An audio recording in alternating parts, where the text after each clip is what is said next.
to The Independent now, and if King Kong went to Hong Kong and mocked their sing-song about Xi Jinping and Mao Zedong, what would they send him home in, Dan?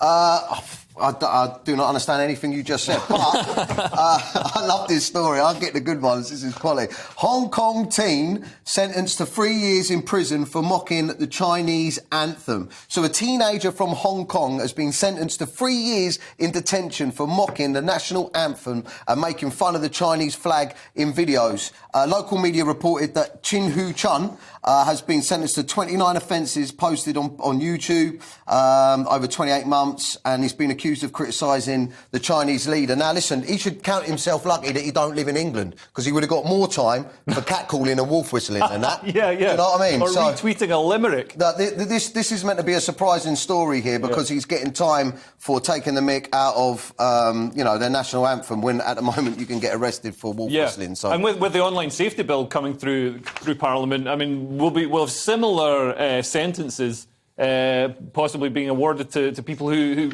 offend people online or are seen to have like stirred up harm. I mean, this ties in with the last story about the government control over the internet. We can see how it's done in China, we can see how it's done in America, and we're starting to see how it's done in the UK. Yeah. I mean, 3 years in detention for mocking the national anthem. I mean, I suppose in the West you get that for not mocking it. I mean, did you actually read out the lyrics? Because I zoned out.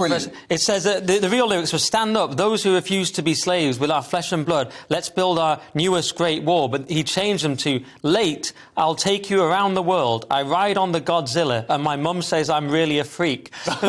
Maybe a slight translation issue. I don't think he's done anything wrong. I think he's just got Tourette's. That makes no sense at all. Like, if you're going to mock the national anthem, do it properly. Like, proper take the mick. That's ridiculous. He should be in prison for being that dumb. But I do see little signs though that China, they're sort of cracking. We know we've had these anti-lockdown protests. Now we've got this, but I can't tell if it's that China's sort of losing their grip or if the Western media is just deciding to report it more because we've decided to be a bit more aggressive about China. So I don't know which. Yeah. Well, I mean, China's had for years now. They've had an incredibly well-funded and resourced internet censorship.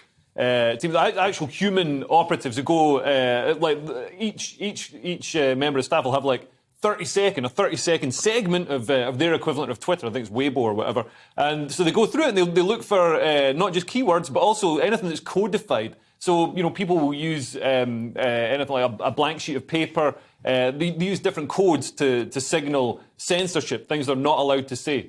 It's interesting how it's done, but it's also a terrifying vision of where we'll be in probably about 3 months. Anyway.